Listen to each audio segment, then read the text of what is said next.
दोस्तों नमस्कार। स्वागत है आपका हमारे इस यूट्यूब मंच पर। दोस्तों, बिहार की राजनीति में गठबंधन परिवर्तन का दौर अब बेहद करीब बताया जा रहा है। तमाम तरह से गठबंधन परिवर्तन, चाहे एनडीए के अंदर हो या इंडिया के अंदर हो, वो बहुत जल्द देखने को मिल सकता है। किस रूप में गठबंधन परिवर्तन होगा, इन तमाम सवालों पर चर्चा के लिए आज हमारे साथ मौजूद है वरिष्ठ पत्रकार, जाने माने राजनीतिक विश्लेषक और बिहार की सियासत के लाइव वायर कहे जाने वाले ऋषि मिश्रा जी। ऋषि जी, बहुत बहुत स्वागत है आपका हमारे इस चैनल पर।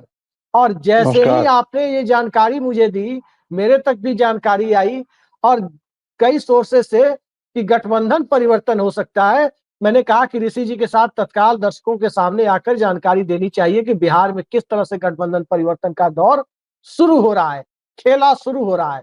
लेकिन इस खेला की चर्चा के पहले एक छोटी सी चर्चा ऋषि जी।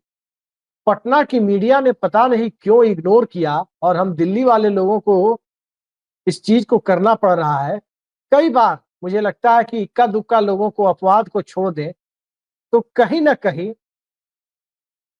कुछ चीजें ऐसी है जिस लगता है कि सेलेक्टिव तरीके से दिखाया जा रहा है। आप देख सकते हैं कितनी बड़ी भीड़ है, कितनी बड़ी भीड़ है पटना में। कल सुबह 10 बजे से मार्च होना था, संविधान बचाओ मार्च, कांग्रेस पार्टी का। और प्रदेश अध्यक्ष राजेश राम तकरीबन 11:30 के करीब आए, लेकिन 10 बजे से लेकर 11:30 के बीच में उस पूरे इलाके में तिल रखने की जगह नहीं थी, इतनी भीड़ थी। पहली बार कांग्रेस पार्टी कुछ करती हुई नजर आ रही, पहली बार कांग्रेस पार्टी में बिहार में कुछ दम दिखाई दे रहा है। हम ये नहीं कह रहे कि कांग्रेस पार्टी 122 सीट लेके अकेले बहुमत में आने जा रही है, लेकिन बिहार में दलित चेहरे को सामने रखकर राजेश राम को अध्यक्ष बनाने के बाद दलित सवर्ण मुस्लिम का जो प्रयोग कांग्रेस का पुराना प्रयोग हुआ करता था, वो प्रयोग मायावती ने 2007 में उत्तर प्रदेश में किया। क्या आप बिहार में दोहराने की बारी है?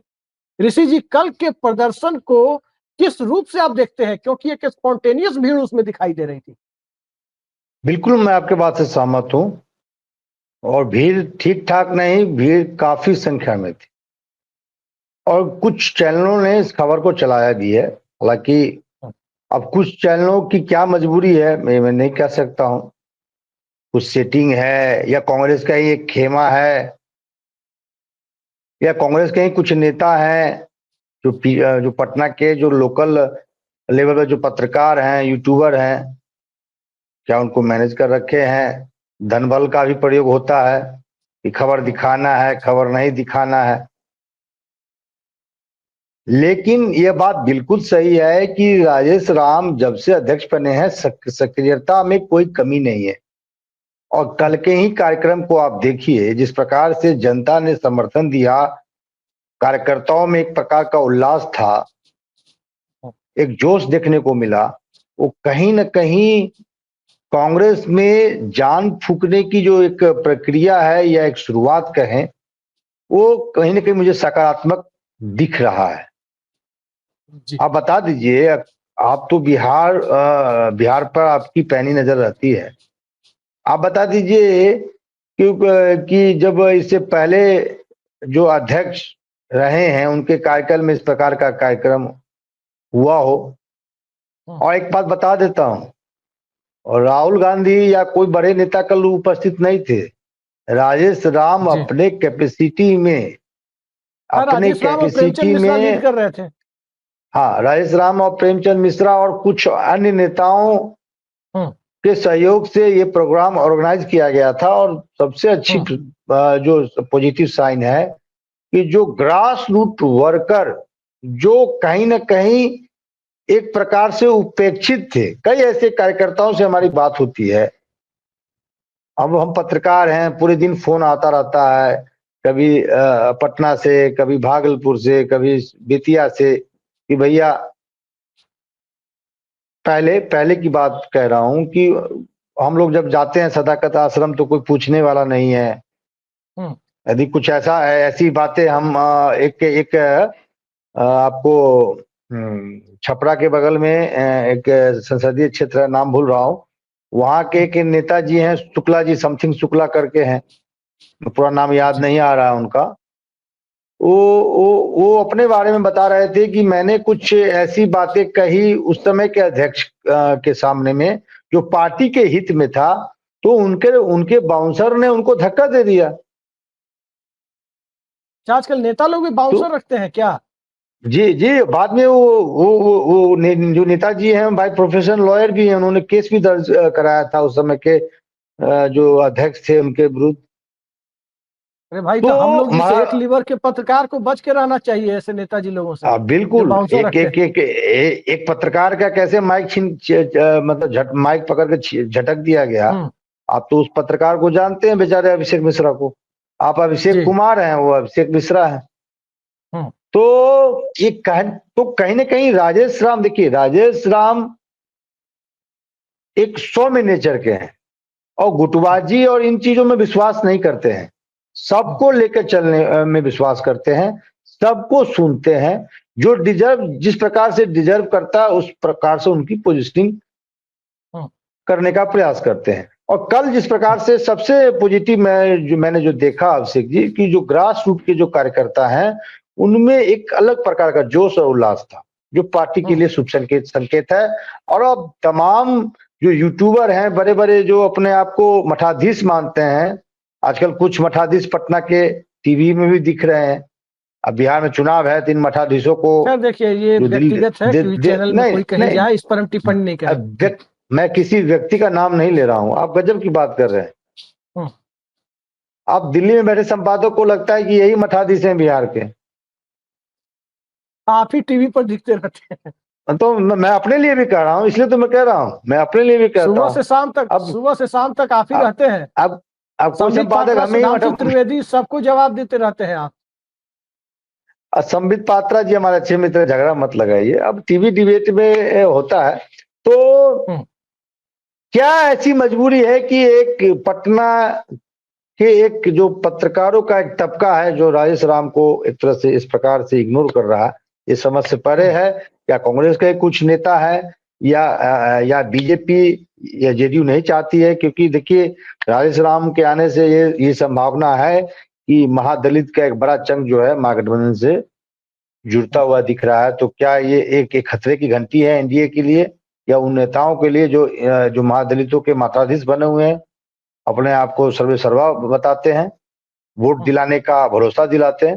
तो ऐसे लोग एक्टिव हो गए हैं। हो सकता है कि between the under the table क्या होता है आप कहने की जरूरत नहीं है, पर्दे के पीछे का खेल क्या होता है, लेन देन क्या होता है।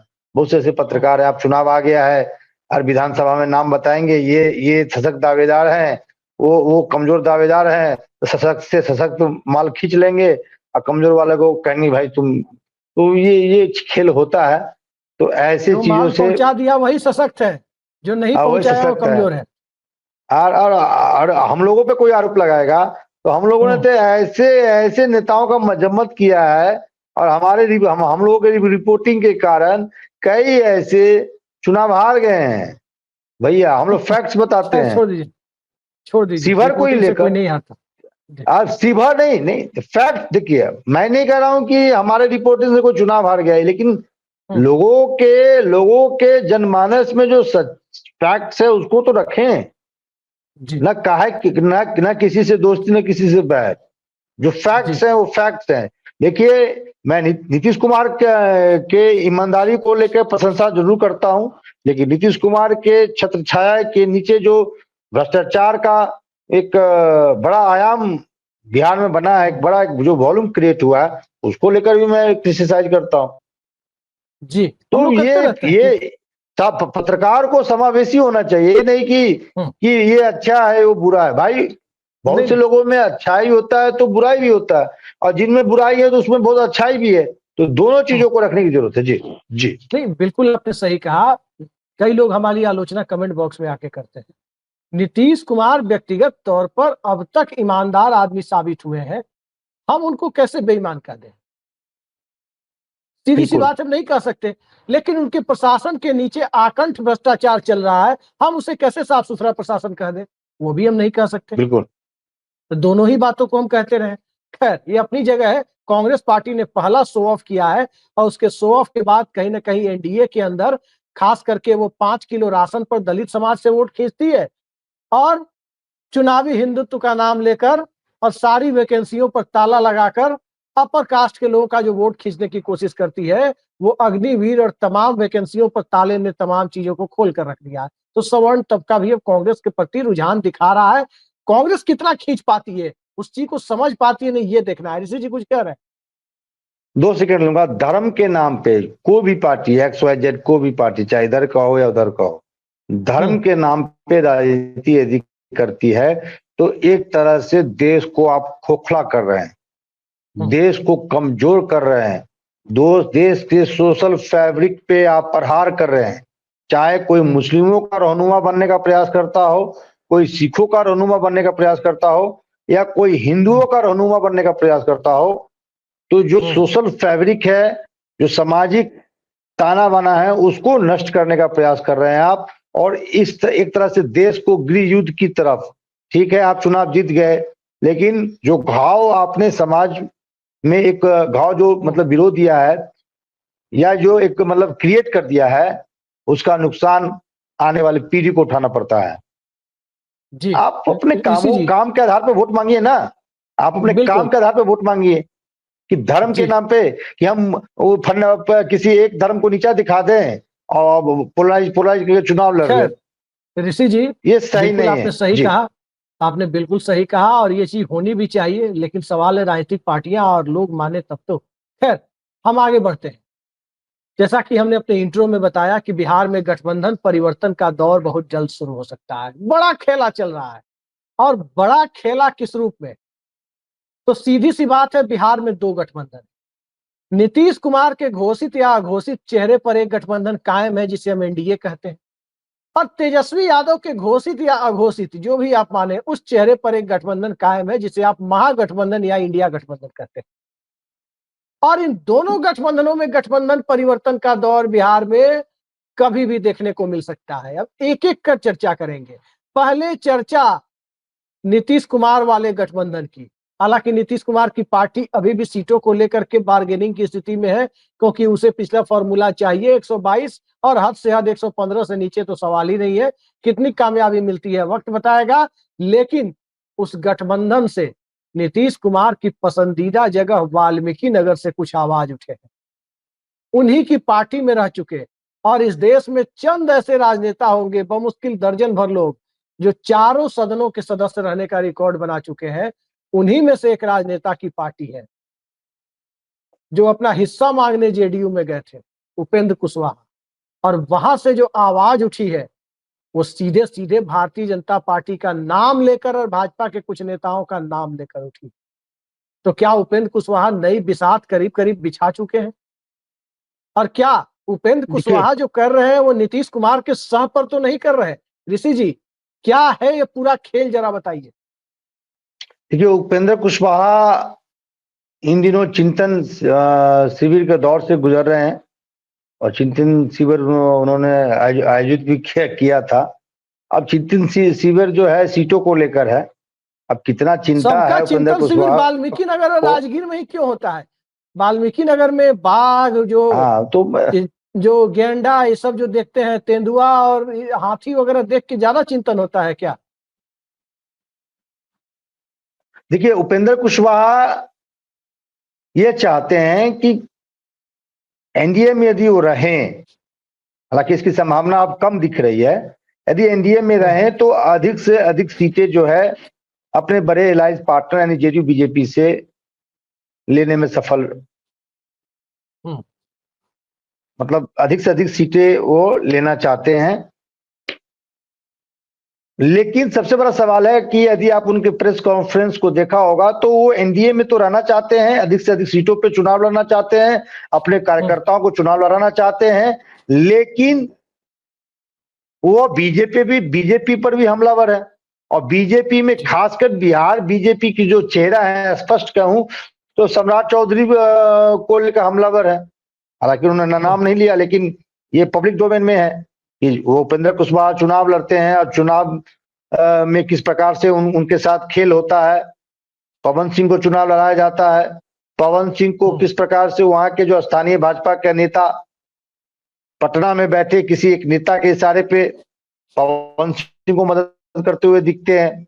शाहबाद वाले एरिया में तमाम जगह जहां इस प्रकार का खेल हुआ है कि बीजेपी के कार्यकर्ता जो अपोजिशन के नेताओं को जिताने में लगे हुए थे। तो उपेंद्र कुशवाहा ने खुलकर कल मतलब प्रेस कॉन्फ्रेंस में कहा कि ये बिहार भाजपा के कुछ नेता जो हैं भाजपा को ही हराने में लगे हुए थे और भाजपा को हराने का अर्थ है नरेंद्र मोदी को हराना। तो उपेंद्र कुशवाहा किसको टारगेट कर रहे थे? ऋषि जी जरा एक चीज मुझे बताइए, क्योंकि मुझे कुछ जानकारी है नहीं, मैं किसी के मुंह से सुनी हुई बात आपको मैं सवाल के रूप में दे रहा हूँ। क्योंकि मुंह से सुनी हुई बात में चूंकि जहां से मैंने सुना वहां तथ्य ऐसे दिए गए कि मुझे लगा कि इस पर आपसे चर्चा करनी चाहिए। उपेंद्र कुशवाहा और कांग्रेस के पूर्व प्रदेश अध्यक्ष अखिलेश प्रसाद सिंह के गहरे रिश्ते जग जाहिर, ये किसी से छिपे हुए नहीं है। 2019 का चुनाव उपेंद्र कुशवाहा हार गए थे, तो दिल्ली के डिफेंस कॉलोनी या न्यू फ्रेंड्स कॉलोनी में उपेंद्र कुशवाहा के रहने का इंतजाम भी सरकारी बंगला खाली होने के बाद कहा जाता है कि कथित तौर पर अखिलेश प्रसाद सिंह ने किया या कराया था। उसके पहले कांग्रेस पार्टी से उनके बेटे के लिए लोकसभा के लिए टिकट का इंतजाम नहीं हुआ, जबकि वो कांग्रेस के लिए अभियान समिति के अध्यक्ष भी थे। तो मोतिहारी की सीट उपेंद्र कुशवाहा की पार्टी के खाते में चली गई, वहां से अखिलेश प्रसाद सिंह के बेटे चुनाव लड़ गए और 2024 में कांग्रेस के वो प्रदेश अध्यक्ष थे तो कांग्रेस पे टिकट पे चुनाव लड़ गए। खैर, एक चर्चा जो मैंने सुनी है, ये बात मैंने आपको इसलिए बताई क्योंकि अखिलेश प्रसाद सिंह और उपेंद्र कुशवाहा के राजनीतिक रिश्ते बहुत मधुर है, ये आपको पता ही। एक चर्चा ये मैंने सुनी है कि नया निजाम जो कांग्रेस में आया है उसमें अखिलेश प्रसाद सिंह के लोगों को बहुत तवज्जो नहीं मिल रही। तो चर्चा ये है कि अखिलेश प्रसाद सिंह की कथित तौर पर, मैं फिर कह रहा हूं कथित तौर पर, यह दिली इच्छा है कि उपेंद्र कुशवाहा की पार्टी एनडीए में आ जाए, महागठबंधन में आ जाए, और महागठबंधन में आ जाए तो जिन लोगों के लिए, अपने लोगों के लिए टिकट का जुगाड़ अपनी पार्टी यानी कांग्रेस पार्टी से ना हो सके, उन लोगों के लिए टिकट का जुगाड़ बिल्कुल उसी तरह उपेंद्र कुशवाहा की पार्टी से महागठबंधन में हो जाए जैसे उनके बेटे के लिए 2019 में हो गया था। ये एक चर्चा है, क्या लगता है इस चर्चा में दम है? और जब ये चर्चा है तो क्या कृष्णा अलावेरू और बाकी लोग उपेंद्र कुशवाहा को आने देंगे इंडिया गठबंधन में? देखिए, उपेंद्र कुशवाहा एक मजबूत नेता है, कोई दो राय नहीं है। पिछले बार 2020 में नीतीश कुमार के साथ जो खेला हुआ ऑपरेशन चिराग, तो मतलब कहा जाता है कि ऑपरेशन चिराग के बाद उपेंद्र कुशवाहा का भी एक ऑपरेशन था। कई ऐसी सीटें हैं जो जेडीयू को उन्होंने 1 दर्जन से अधिक सीटों पर नुकसान पहुंचाया। तो हर पॉकेट्स में, हर विधानसभा में 5,000-6,000 इनके वोट हैं। एक मजबूत नेता है, कुशवाहा समाज में इनकी पकड़ ठीक ठाक है। तो कोई भी गठबंधन ऐसे नेता को अपने साथ रखना चाहेगा, लेकिन उपेंद्र कुशवाहा का नंबर 1 प्रायोरिटी भी एनडीए है। और एनडीए जो चिंतन शिविर से जो मैसेज देना चाह रहे थे कि मेरे पास ऑप्शन है, यदि मुझे सम्मानजनक सीटें नहीं दी जाएगी तो वो महागठबंधन में जा सकते हैं। और महागठबंधन में अखिलेश प्रसाद सिंह क्या डायरेक्ट तेजस्वी यादव से बात कर सकते हैं, इतनी कैपेसिटी है उपेंद्र कुशवाहा की। हाँ, उपेंद्र कुशवाहा के माध्यम से अखिलेश प्रसाद सिंह अपने बेटे या कुछ समर्थकों को एडजस्ट कर सकते हैं। ये बात बिल्कुल सही है कि इन दिनों कांग्रेस में अखिलेश प्रसाद सिंह को जो रिस्पांस मिलना चाहिए था, चर्चा ये भी था जब वो राहुल गांधी से मिले थे कि उनको कहीं ना कहीं एडजस्ट किया जाएगा। अब तक वो एडजस्ट होते हुए दिखे नहीं है। तमाम अपॉइंटमेंट इन दिनों कांग्रेस में हुआ है, तमाम अपॉइंटमेंट कांग्रेस में हुआ है। उसमें संभावना था कि अखिलेश सिंह को कम से कम राष्ट्रीय सचिव या जनरल सेक्रेटरी बनाया जा सकता है, उनको खुश करने के लिए, जिस समाज से आते हैं उनको प्रायोरिटी देने के लिए। लेकिन उसका रिप्लेसमेंट आपने देख लिया, कन्हैया कुमार आ गए हैं, वो भी भूमिया समाज से आते हैं। तो ये हो सकता है। मैं एक और खबर दे दूं, बड़ी खबर दे दूं, हालांकि वो इतिहास के झरोके से खबर है, वो बीती हुई बात है, लेकिन दर्शकों को इंटरेस्टिंग है इसलिए मैं बता दूं। उपेंद्र कुशवाहा को अमित शाह ने ये ऑफर दिया था, आप अपने पार्टी का विलय भाजपा में कर लीजिए, पार्टी विचार करेगी आपको बिहार के मुख्यमंत्री फेस यानी बिहार भाजपा का चेहरा बनाने के। उपेंद्र कुशवाहा उस समय तैयार नहीं हुए। उसके बाद ही सम्राट चौधरी को आगे बढ़ाया गया। और यही खुन्नस है सम्राट चौधरी उपेंद्र कुशवाहा के बीच में। और सम्राट चौधरी नहीं चाहते हैं कि उपेंद्र कुशवाहा का जो कद जो है एनडीए में बढ़े। तो एनडीए में ही कुछ ऐसे नेता हैं, जेडीयू के भी एक नेता है जो उमेश कुशवाहा को ही ले लीजिए। हालांकि कभी न कभी शिष्य रहे होंगे उमेश कुशवाहा उपेंद्र कुशवाहा के। यदि कुशवाहा है तो कहीं न कहीं उनके छत्र छाया में उनको कुछ न कुछ छाया जरूर मिला होगा। लेकिन एनडीए के ही कुशवाहा नेता हैं, ये नहीं चाहते हैं कि उपेंद्र कुशवाहा के कद बढ़े। आपको याद होगा जब केंद्रीय मंत्रिमंडल का गठन हो रहा था 2019 में, तो मौर्या होटल में माइनस उपेंद्र कुशवाहा जो एनडीए के जो नेता थे, उन्होंने बैठक की थी, उसमें उमेश कुशवाहा भी थे कि किसी भी शर्त पे उपेंद्र कुशवाहा को केंद्र में मंत्रिमंडल में इनको मंत्री नहीं बनाया जाए। जी। तो ऐसा बड़ा ऑफर अमित शाह की तरफ से था कि यदि उपेंद्र कुशवाहा अपने पार्टी का विलय भाजपा में कर लेते हैं तो उपेंद्र कुशवाहा को मुख्यमंत्री का चेहरा, यदि नीतीश कुमार साथ रहते हैं तो पार्टी का चेहरा जरूर बनाया जा सकता था, लेकिन उपेंद्र कुशवाहा तैयार नहीं। ऋषि जी अब थोड़ा अब ये है, की तरफ चलते हैं। अब ये है, मैं खत्म कर रहा हूं। अब ये है कि इधर यदि सम्मानजनक, जैसे हम लोगों ने खबर चलाया था कि 7-8 सीटें उपेंद्र कुशवाहा को मिल सकता है, ऐसे स्थिति में उपेंद्र कुशवाहा एनडीए फोल्ड छोड़ के महागठबंधन में आ सकते हैं। जी, आपको कुछ सवाल है? जी, एनडीए में गठबंधन परिवर्तन करने वाले लोग सामने आ सकते हैं। उपेंद्र कुशवाहा की पार्टी का आपने जिक्र किया, तो महागठबंधन की चर्चा के पहले एक चर्चा इसमें और कर लेते हैं। चिराग पासवान विधानसभा चुनाव लड़ेंगे, ये करीब करीब तय हो चुका। कहा जा रहा है कि चिराग पासवान अलौली नहीं लड़ना चाहते, जहां से 1969 में उनके पिता जो बीपीएससी का एग्जाम देकर रिजल्ट का वेट कर रहे थे, संयोग देखिए कि डीएसपी भी हो गए और विधायक का रिजल्ट भी आ गया। दोनों करीब करीब एक साथ आया तो उन्होंने विधायक बनना स्वीकार किया था। रामविलास पासवान के बारे में ये तथ्य है। तो 1969 का चुनाव अपने गृह क्षेत्र खगड़िया जिले के अलौली से वो चुनाव लड़ सकते हैं, चर्चा थी। लेकिन कहा जा रहा है कि नहीं, वहां उन्हीं के परिवार के कोई सदस्य रहेंगे तो पारिवारिक विवाद के तौर पर लोग चटकारे ज्यादा लेंगे और जो मिशन है उनका पूरा नहीं हो पाएगा। तो चिराग पासवान विधानसभा चुनाव लड़ना चाहते हैं। नीतीश कुमार कितना पसंद करेंगे नहीं करेंगे एक मुद्दा है, लेकिन 2 सीटों का नाम लिया जा रहा है। एक वैशाली जिले की राजा पाकड़ और एक जमुई लोकसभा सीट के अंतर्गत आने वाली सिकंदरा की सीट का नाम लोग ले रहे हैं। सिकंदरा से पिछली बार बंटी चौधरी पिछले विधानसभा में विधायक थे कांग्रेस के। राजा पाकड़ से अभी कांग्रेस की प्रतिमा दास विधायक है और वो भी लोजपा की वजह से ही जेडीयू को हरा पाई है। ये भी एक तथ्य है कि पिछली बार चिराग मॉडल जो हुआ था उसी के तहत वो हरा पाई। चिराग पासवान के बारे में चर्चा ये है, मैंने उनके करीबियों से जानने की कोशिश की कि भाई माजरा क्या है कि चिराग पासवान कैबिनेट मंत्री है, यूनियन में स्टेट में आना चाहते हैं। तो उनका मानना है कि देखिए जो पुरानी पीढ़ी उनके पिता की पीढ़ी थी, सुशील मोदी दिवंगत हो गए, रामविलास पासवान दिवंगत हो गए, लालू यादव सजा याफ्ता होकर सक्रिय राजनीति से बाहर हो गए, नीतीश कुमार राजनीति की अंतिम पारी खेल रहे हैं, 2 साल 4 साल 5 साल जितने दिन खींच जाए वो बोनस है सक्रिय राजनीति के तौर पर, राजनीतिक के तौर पर। तो उन्हें लग रहा है कि पूरा का पूरा बिहार का स्पेस तेजस्वी यादव के हाथ में न चला जाए और बिहार में एस्टेब्लिश होना जरूरी है, नहीं तो दूसरे के रहमो करम पर कब तक संसद जाते रहेंगे। तो इसलिए वो बिहार की राजनीति में एंट्री मारना चाहते हैं।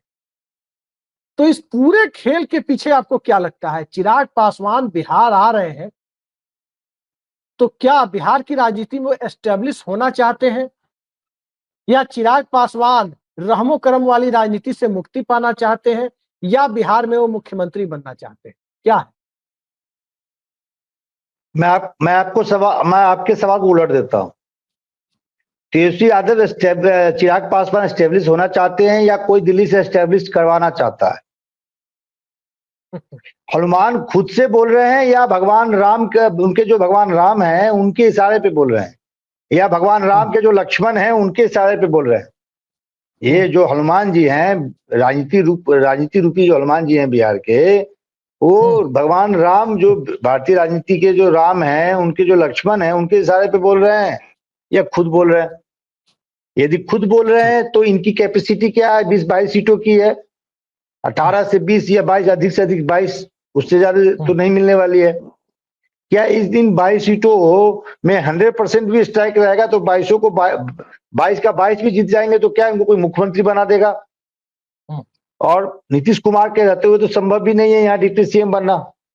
और उधर जाएंगे, ऐसी कोई संभावना बनती है कि 20-22 सीटों की दरकार होगी तो भाई चिराग जी उधर चले जाएंगे तो तेजस्वी या कांग्रेस इनको सीएम मान लेगी क्या? और यदि उधर जाते भी हैं तेजस्वी एक हद तक कॉम्प्रोमाइज भी कर ले तो क्या छोटे भाई के अंडर में वो डिप्टी सीएम बनना पसंद करेंगे? तेजस्वी उनसे छोटे हैं उम्र में, वो अपने आप को बड़े भाई मानते हैं तेजस्वी को छोटे मानते हैं तो छोटे भाई के अंडर में डिप्टी सीएम बनेंगे। मेरे पास जो खबर है कि वो खुद नहीं बोल रहे हैं, उनको बुलवाया जा रहा है ताकि नीतीश कुमार पर दबाव बनाया जाए। जी, कहां से लड़ेंगे? संभावना ये है कि इस बार चुनाव नहीं लड़ेंगे। माहौल तो बना रहे हैं लेकिन इस बार चुनाव नहीं लड़ेंगे। वो 2030 की तैयारी कर रहे हैं। अच्छा, 2030 में वो मुख्यमंत्री का सपना देख रहे हैं। और मुख्यमंत्री का सपना देखना अच्छी बात है चिराग पासवान जी, लेकिन काम तो कीजिए। आप दीजिएगा वर्मा साहब को टिकट, आप दीजिएगा बहनों मेहमान को टिकट। मेहमान मतलब समझते हैं ना, बिहार में दामाद और बहनों को मेहमान कहते हैं। तो मेहमान को टिकट दीजिएगा, आप दीजिएगा अशोक चौधरी जी के पुत्री को। तो जो ये जो दलित महादलित समाज जो आपको भगवान मानता है, तो उस समाज से आने वाले आम कार्यकर्ता को टिकट दीजिएगा तभी तो आपका बेस बढ़ेगा। तो आप तो पासवान समाज तक ही सीमित रहना चाहते हैं, महादलित को अपने साथ जोड़ना नहीं चाहते हैं, और ऐसा कोई आपने काम किया नहीं है। और ये जो आप जो हरहरी काट रहे हैं, हरहरी समझते हैं ना, हरहरी काट रहे हैं, वो आपके पिता के जो काम है उसके बेस पे काट रहे हैं। आपका कोई योगदान तो मुझे दिख नहीं रहा है। ऋषि जी, तो चिराग जी की चर्चा ठीक है, मुख्यमंत्री का सपना देखिए, अच्छी बात है, लेकिन काम करके दिखाइए। आप युवा हैं, आपसे पूरे बिहार को, आपसे तेजस्वी यादव से, कन्हैया कुमार से बहुत उम्मीद है बिहार को। तो फिर बिहार के जो जनता का उम्मीद है, आम आवाम का उम्मीद है, उस पर स्टैंड पहले तो कीजिए। 10-20 सीटों से आप मुख्यमंत्री का सपना देखना छोड़ दीजिए। जी ऋषि जी, आपने 10-20 सीटों से मुख्यमंत्री की बात की। यहाँ झारखंड में मधु कोड़ा ने सब कुछ रास्ता दिखा दिया कि निर्दलीय भी मुख्यमंत्री बन सकते हैं। खैर, ये बिहार है 243 का स्ट्रेंथ है। झारखंड नहीं है, 70 सीटों वाली झारखंड नहीं है, ये बिहार है। 243 सीटों का स्ट्रेंथ है भैया। 243 के स्ट्रेंथ की बात आप कर रहे हैं, तो 243 में एक अपना हिस्सा मांगने मुंबई से भी पहुंचे हुए हैं पिछले 8-10 सालों से। उनके भी गठबंधन परिवर्तन के कयास लग रहे हैं। वो महागठबंधन में है, मतलब एक तरफ नीतीश कुमार के गठबंधन में गठबंधन परिवर्तन करने वाले की कयास लग रहे हैं, दूसरी तरफ महागठबंधन या इंडिया गठबंधन में। नाम है उनका मुकेश सहनी। अब बताइए, मुकेश सहनी के बूते कई लोग तो इलाके में दिन रात अलग अलग विधानसभा सीटों पर घूम रहे हैं, और वहां घूम रहे हैं जहां जेडीयू या भाजपा के सिटिंग विधायक हैं। अब बताइए, मुकेश सहनी यदि गठबंधन परिवर्तन करेंगे, वो बेचारे कहां जाएंगे जो उनके बूते घूम रहे हैं? अच्छा, एक चीज बताइए आप हमें, यदि मुकेश सहनी, एक काल्पनिक चीज बता रहा हूँ, मुकेश सहनी यदि एनडीए में आ गए और जिन नेताओं को आशीर्वाद दे दिए हैं, अब क्या कारण है कि आशीर्वाद दे दिए, मैं नहीं बोलूंगा क्योंकि मेरे पास सबूत नहीं है, चॉकलेट का या कुछ का खेल है, तो ये तो मुकेश सहनी बताएंगे या सब वो संभावित प्रत्याशी बताएंगे। यदि मुकेश सहनी एनडीए में चले जाते हैं तो कुछ सीटों पे जो बीजेपी के सिटिंग एमएलए हैं, जहां इन्होंने कैंडिडेट को आश्वासन दे रखा है, वहां क्या होगा? एक तो बेचारे बहुत बड़े बिल्डर हैं, नीरज सिंह बबलू के विरुद्ध में है, जिनको आश्वासन दे रखा है छातापुर में, बहुत बड़े बिल्डर हैं बेचारे, बहुत पैसा खर्च कर चुके होंगे मुकेश सहनी के पीछे, उनका क्या होगा? तो मुकेश सहनी बहुत बड़े कलाकार हैं। पिछले बार भी बाई इलेक्शन में या 2020 विधानसभा, मैं आपको बताता हूं, 2020 सुनिए, 2020 विधानसभा क्षेत्र चुनाव में बोचाहा में इन्होंने वादा कर रखा था कि बेबी कुमारी को देंगे।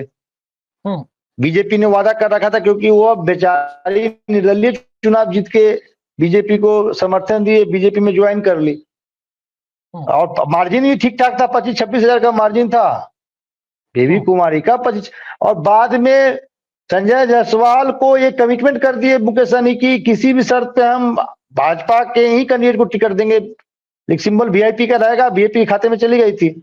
बाद में ऐसा क्या खेल हुआ कि मुसाफिर पासवान, जो बीमार मुसाफिर पासवान को ये मुकेश सहनी ने टिकट दे दिया। संजय जायसवाल, सुशील मोदी, ऐसा कहा जाता है सुशील मोदी नाराज हो गए मुकेश सहनी पे, ये आपके लिए सब कुछ पैसा ही है।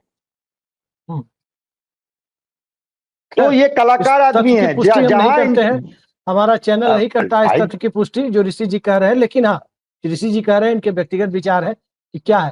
खैर ऋषि जी, एक बात मैं आपको बताता हूँ, मैं खत्म कर लूं, मुझे बोलने तो दीजिए। बड़ा रोचक वाकया है, इसी से जुड़ा हुआ, इसलिए बताते हैं। हमारे जिले में एक सुरक्षित विधानसभा सीट हुआ करती थी, नाम नहीं लेंगे, थोड़े कहे को ज्यादा समझिए, सॉरी जनरल विधानसभा सीट हुआ करती थी जो बाद में सुरक्षित हो गई। 2010 के पहले जो परिसीमन हुआ उस पर सुरक्षित हो गई। वहां के जितने विधायक और पूर्व विधायक या उनके परिवार वाले हैं, जैसे ही वो सीट रिजर्व हो गई, लगे जिले के अंदर दूसरी विधानसभा सीट ढूंढने, कोई यहाँ गिरा कोई वहां गिरा, कभी खुद तो कभी बाल बच्चे। वो दावेदारी कर रहे हैं अलग अलग सीटों से, कोई वीआईपी के टिकट पर कहीं घूम रहा है, फेसबुक पर पोस्ट कर रहा है, कुछ लोग तो कांग्रेस में भी है, कुछ लोग किसी और पार्टी में है। मतलब जैसे ही वो सीट रिजर्व हो गई, सब लोग अगल बगल छितराने लगे कि कौन कहां जाके लड़ सकता है। ये स्थिति हो गई है। अब ये बेचारे लोग कहां जाएं, सीट सुरक्षित हो जा रही है तो हाजीपुर में तो रिजर्व होती है तो लोग वैशाली लोकसभा लड़ लेते हैं। यहाँ हर सिद्धि रिजर्व हो गई तो जहां जा रहे हैं आधे लोग बाहरी बना दे रहे हैं। खैर यहाँ बाहरी भीतरी का मामला नहीं है, सब कुछ चुनाव लड़ने का हक है संवैधानिक रूप से। मेरा दोस्त सेकंड सुन लीजिए। देखिए ऐसे जो छोटे पॉलिटिकल पार्टी होते हैं उनका कोई विचारधारा नहीं होता है। जहां उनको उनके हिसाब से सीटें ऑफर की जाएगी वहां वो चले जाएंगे, चाहे मुकेश सहनी हो, चाहे उपेंद्र कुशवाहा हो, चाहे जीताराम मांझी हो। मुकेश सहनी कोई छोटे मोटे कलाकार नहीं, बड़े कलाकार है। मैं इसलिए कहता हूँ कोई कोई कोई मेरे से हिम्मत तो बहुत कम लोग रखते हैं। आपने तुरंत कह दिया कि ऋषि जी के निजी विचार है, सुन लीजिए। मैं बता देता हूँ, मैं डरता नहीं हूँ, मैं बता देता हूँ, आपको बता देता हूँ कि देखिए आप बता दीजिए उपेंद्र कुशवाहा से लेके मुकेश सहनी, जीताराम मांझी या छोटे चिराग पासवान, आप बता दीजिए किसी एक आम कार्यकर्ता को इन्होंने टिकट दिया हो तो, या इनके लिए खून पसीना 5 साल इनके लिए खून पसीना एक किया हो 5 साल, और 5 साल के जब चुनाव की बारी हो तो उस कार्यकर्ता को टिकट दिया हो। आप बता दीजिए मुकेश सहनी के जो 4 विधायक जीत के आए थे वो वीआईपी में कितने दिनों तक उन्होंने काम किया था। राजू सिंह का वीआईपी में क्या योगदान था, मुसाफिर पासवान का वीआईपी में क्या योगदान था, बता दीजिए ना।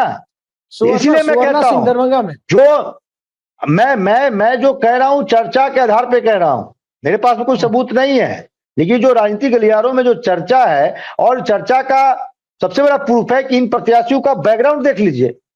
चिराग पासवान के जो वर्मा साहब है कितने दिन लोजपा में रहे हैं, कितने दिन लोजपा के लिए मार खाए हैं, लाठी खाए हैं, इनके बहनोई कितने दिन लोजपा के लिए लाठी खाए हैं, या ये अशोक चौधरी की बेटी कितने दिन लोजपा के लिए लाठी खाई है, और जो लाठी खाया वो पर्दे के पीछे है। ऋषि जी ये बात बिल्कुल सही है। राजनीति में इसका खेल होता है, राजनीति में इसका खेल होता है। इससे बड़ा पावर कोई नहीं, सबसे बड़ा रुपया, सबसे बड़ा भैया अपना रुपया है तो 5 करोड़ 10 करोड़ पॉकेट में रख लीजिए, तब जाइए चुनाव लड़ने। ऋषि जी हम आखिरी सवाल पर आ रहे हैं। आखिरी सवाल मेरा यही है, चॉकलेट खाते हैं आप चॉकलेट खाते हैं कि नहीं खाते हैं?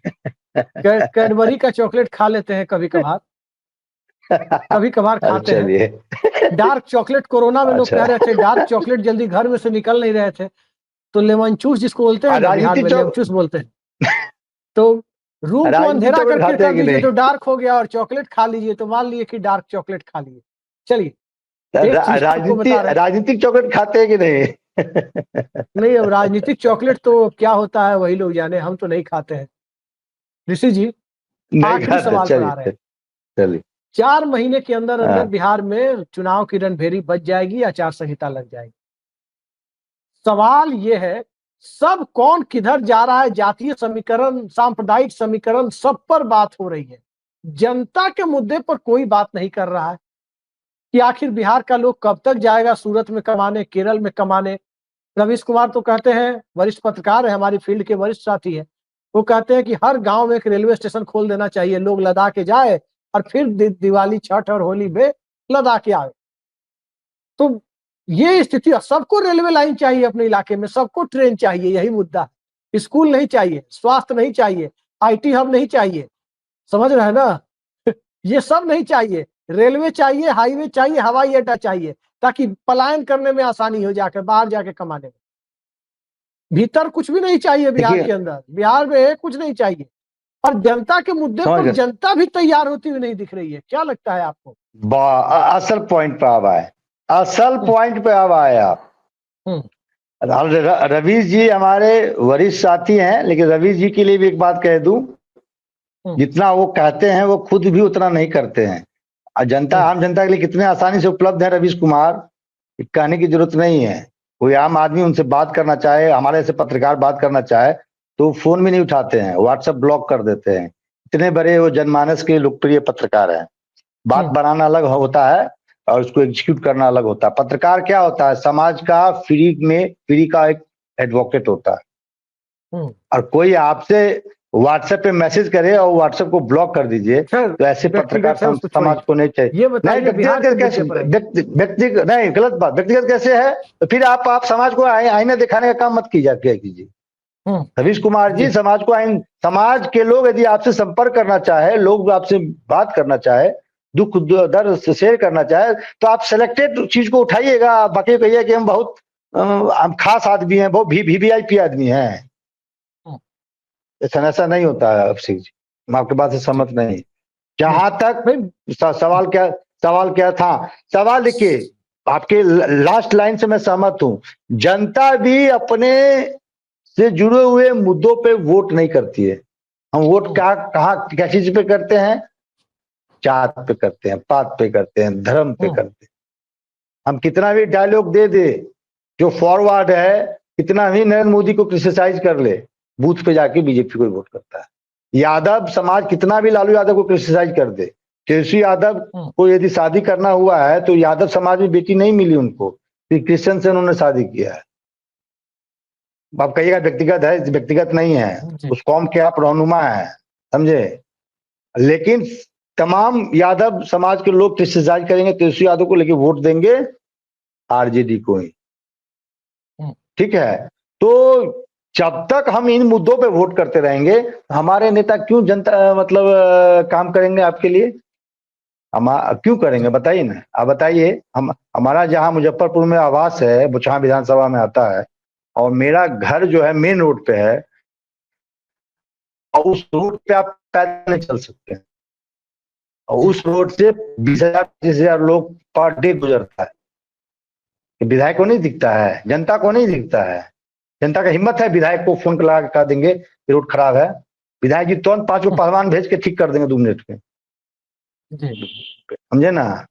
तो ये स्थिति है। तो आप जात पात पे वोट देते रहिए, धर्म पे खेलते रहिए, हिंदू मुसलमान करते रहिए, यादव भूमिहार करते रहिए, अनिता लोग मौज मारते रहेंगे। आप भी मौज मारिए, आप भी वही कीचड़ में घूमते रहिए। हम लोग, ऋषि मिश्रा कीचड़ में घूमता है, वो कचरा के सामने ऋषि मिश्रा के घर का एड्रेस हो गया है, ऋषि मिश्रा के घर का एड्रेस हो गया है, कचरा के बाएं, कचरा के दाएं और कचरा के पीछे।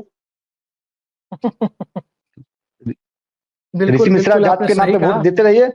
कहिए भूमिहार खतरे में है, कहिए ब्राह्मण खतरे में है, कहिए यादव खतरे में है। हम यादव के रहनुमा हैं, हम भूमिहार के रहनुमा हैं, हम पासवान के रहनुमा हैं, हम कुशवाहा के रहनुमा हैं, कोई रविदास का रहनुमा है। बनते रहिए, रहनुमा बनाते रहिए। कीचड़ में घूमिए, 3 मंजिल का मकान बना लीजिए, सामने कीचड़ में लौटते रहिए, सामने एड्रेस बना लीजिए, कचरा के आगे, कचरा के पीछे, कचरा के बाएं। हिम्मत है तो 3 मंजिल का मकान बना लीजिए, एक पीढ़ी के बाद जो है 15 साल के बाद उसमें रहने वाला नहीं है, कोई पूना पकड़े हुआ है, कोई हैदराबाद पकड़े हुआ है, कोई बेंगलोर पकड़े हुआ है। सुन लीजिए आप, और सुन लीजिए, तमाम बिहार के पत्रकार को चैलेंज करते हैं। हिम्मत है तो आर्गुमेंट करके DM से दिखा दीजिए, और रिकॉर्ड हमको भेज दीजिए अपने DM से। अपने जो भी पत्रकार हो, जहां के भी हो, अपने DM से आर्गुमेंट।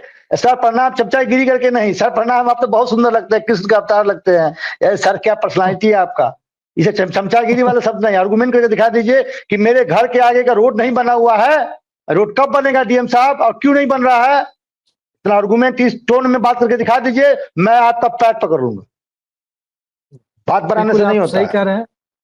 बिल्कुल आप सही कह रहे हैं। फिलहाल तो राजनीति में हाथ पैर पकड़ करके सीट और टिकट के जुगाड़ में लोग लगे हुए हैं। सियासत अपनी तरह से चल रही है और गठबंधन परिवर्तन की कवायद के बीच नीतीश कुमार और तेजस्वी यादव प्यादों और मोहरों से खेल रहे हैं। लेकिन बिहार के बारे में सबसे बड़ा सच यही है कि बिहार में भारतीय जनता पार्टी भी एक प्यादा है, वजीर नहीं है। कांग्रेस पार्टी भी एक प्यादा है, वजीर नहीं है। लेफ्ट पार्टियां भी एक प्यादा है, वजीर नहीं है। शतरंज की बिसात पर दोनों तरह से राजा और वजीर की जो भूमिका होती है, दोनों तरफ से सफेद मोहरे से खेले या काले मोहरे से खेले, एक तरफ नीतीश कुमार उस भूमिका में है तो दूसरी तरफ तेजस्वी यादव और लालू यादव उस भूमिका में है। बाकी सबकी स्थिति प्यादे वाली है। तो इस प्यादा और वजीर की सियासत के बीच बिहार में गठबंधन परिवर्तन की बुनियाद यदि पड़ रही है तो देखते जाइए आगे इसका रंग रूप कैसा होगा और किस रूप में नया खेल सामने आता है। आज की इस बेहद सार्थक चर्चा में जुड़ने के लिए ऋषि जी आपने समय निकाला, बहुत बहुत धन्यवाद आपका। नमस्कार।